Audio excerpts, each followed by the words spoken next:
Let's go ahead and add a few more finishing touches to this document, and then we'll go ahead and license these images and then send our document to PDF. So let's go ahead and click over here on the Creative Cloud Libraries, and you can see I do have some more images to add for sections here. But if I add a new section, I don't want it to have this logo over the top. So what we'll do is click on Pages, and I'll create a new master page here. I'll right click on this A master and I'll duplicate master spread A master.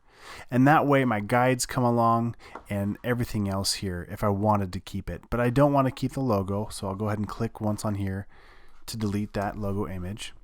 And then I'm going to go ahead and leave these copyright and page number elements down here simply because my new sections are only going to have a photo at the top, but then it'll continue on with the text. So I want to go ahead and keep those elements down there. Now the other thing I want to change is the size of my margin at the top. So what I'll do is I'll come to Layout, we'll go to Margins and Columns, and that top margin, I think I'm going to double or triple it. So let's try 300 pixels and see what that looks like. I'm going to go ahead and do maybe 500 pixels instead, and that looks about right. So I'll go ahead and click OK, and now my margin on my B master pages starts about 500 pixels down. So I'll have roughly about 2 paragraphs of text spaced down here with a large image across the top. What I'm going to do is also drag down a guide, and I'll bring it down to about maybe 400 pixels or so. And that way I've got plenty of space for a photo and then plenty of breathing room between the photo and where the paragraph starts. So now what I'll do is I'll come back to page 2, I'll double click there, and this is the beginning of this section. So what I want to do is go ahead and apply my B master to this page. So I'll click and drag from that icon from the B master page over page 2 and let go.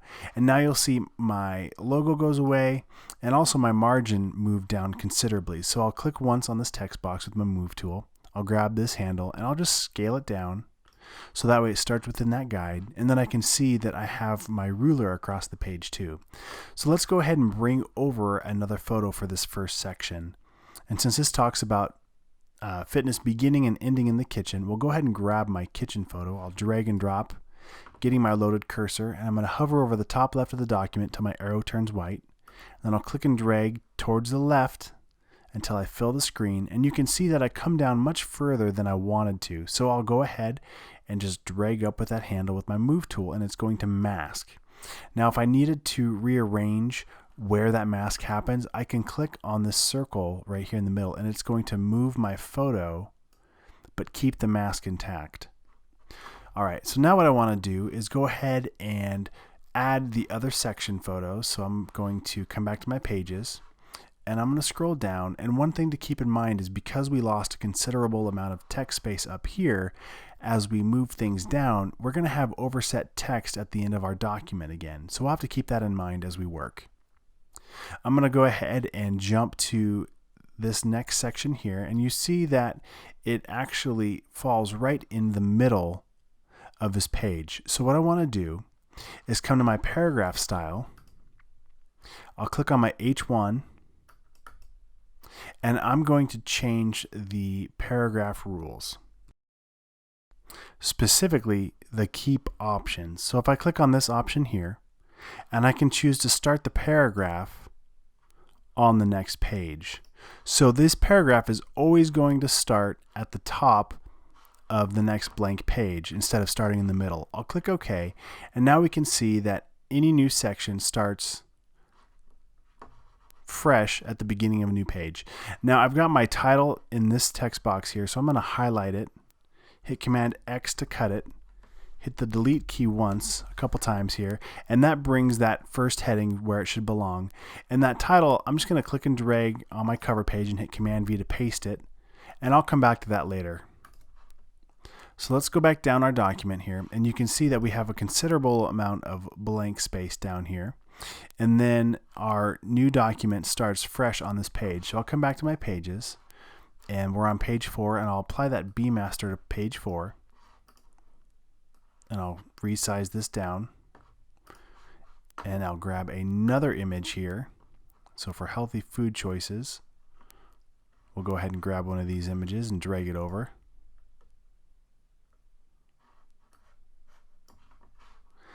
Doing the same thing, we're going to come to the top left, click and drag all the way to the right, hit the letter V to get my move tool, and we're going to resize this until it lines up with our guides here.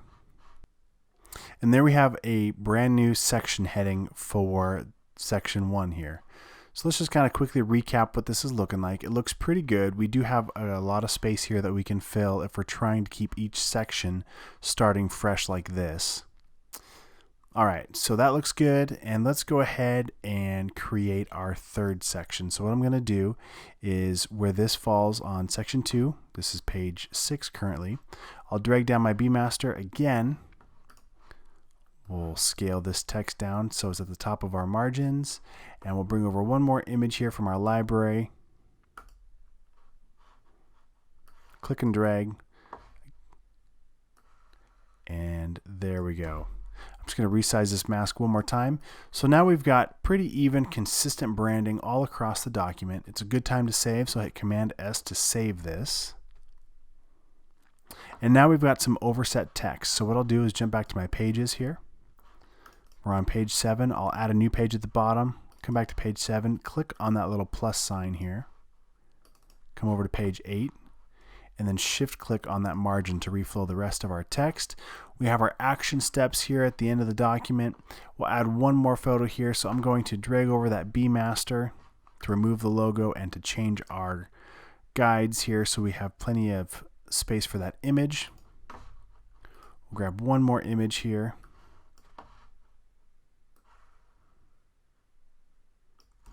And then just change that mask to fall in line with our guide. Alright, so let's just do a quick recap here. We've got all of our text in place. We have our section set up. And now we just need to create that cover image, that title here, and then purchase those photos. Let's go ahead and do that real quick, and then we can wrap this up. So what I'm going to do is triple click in here to highlight all of that text, Command Shift and the period key to just do the shortcut to make it bigger. I don't need the word title, I just want the word Food and Fitness 101. So I'll delete the word title. Command A to highlight all of that. I'm going to click up here to change my font color to paper, so it'll be white essentially. So now I've got that set to white. If I hit the letter W, I can change my view to hide all of my guides to see how this is looking. I'll hit the letter W again to bring it back. The other thing you'll notice is this looks kind of terrible as far as this image. It looks really grainy. Part of that is this is just a sample, but the other part of it is if we come up here to View, we can change our display performance to high quality display. And almost always I'll work with my high quality display turned on. This is just a way to save your computer from having to work too hard if you've got a lot of images you're working with, or if maybe your computer isn't that fast and you notice that the performance isn't that great. But I typically work with high quality display turned on, and then you'll notice the image does get cleaned up quite a bit. So I'm going to go ahead and triple click in here, and we'll change this font to that freshman font. I'll click OK.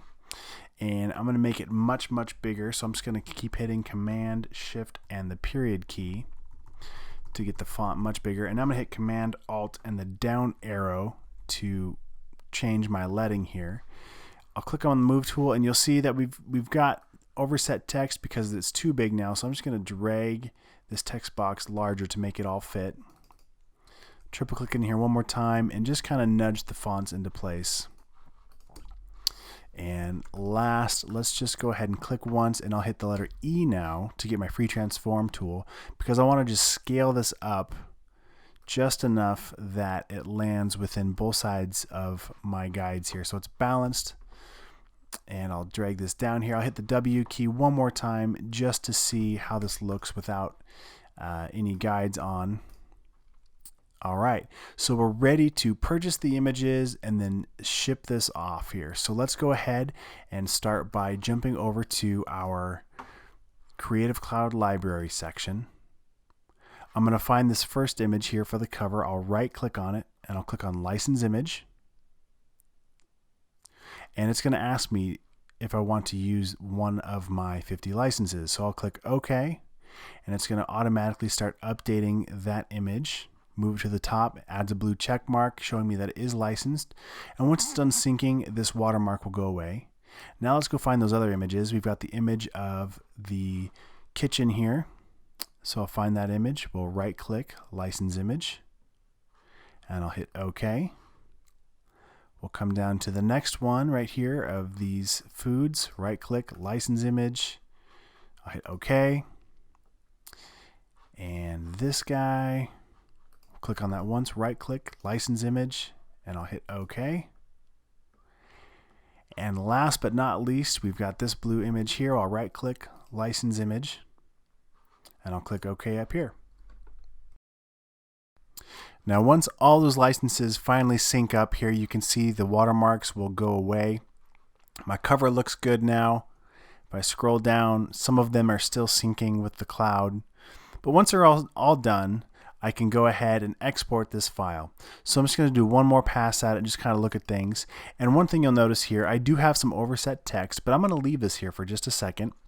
I'm going to come up here to File, Export, and I'm going to save this in that folder on my desktop under File Sent. We'll put this in my Finals folder. And I'm going to change the format from Adobe PDF Print to Adobe PDF Interactive. And then I'll go ahead and click on Save. So here we have some different options we can work through. Right now I've just got it set to pages, which is fine. Most of these settings come up by default will be just fine, but you can look over them if you want. I tend to leave my resolution at 150 pixels per inch, even though screen resolution is technically 72. This way I find that it has better images. If somebody wants to zoom in, the images will still look clear and crisp. So I'll click OK. And here's the reason why I didn't update that text. I wanted to show you if you do have overset text, it will tell you where the errors are. So I'll click OK. And I'll click OK one more time, and I'll scroll all the way to the bottom of this document. We'll jump back to my pages here. I'll add a new page, come back to page 8, click once on that text box with overset text, click on that plus sign, come back to page 9, and then make sure I've got my A master applied to that page 9, and then shift click with that loaded cursor to load the rest of the text there. Alright, we should be in good shape, so let's go ahead and export this again. I'm just going to hit Command E this time to get my export box. I'm going to stick it in that Finals folder, making sure my format is still selected as interactive and not print, since this is for screen. I'll go ahead and hit Save. All these options are good. We'll hit OK, and it's going to generate our PDF and export each page. Once it's all said and done, because this is intended for digital use, it's going to try and take this full screen. You can hit yes or no, whatever you want, but you can see here that we've got our document all done, and it takes over full screen beautifully. And from here we can see we have all of our sections and our images without watermarks, and we're good to go. To wrap this section up, we should probably talk about how to package all of these assets once it's all done. So what I'm going to do real quick, I'll hit the escape key to get out of full screen mode here. I'll go ahead and close that window. We'll jump back into InDesign, and this time instead of going to File, Export, we're going to go all the way down to Package here. And this will scrape together all of the fonts and any linked graphics that we used for this project. I'll go ahead and hit the word Package here. And then I'll stick the final folder inside of that Finals folder. So right now it's going to save a folder called ebook folder. And in that folder it's going to stick our fonts, any linked graphics, so all those images we bought from the Creative Cloud, as well as the logo we used.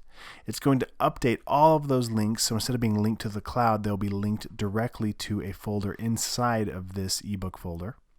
It's going to include fonts, links, and the IDML format, which will be a format you can use to open this in older versions of InDesign, as well as a PDF file that you could share here.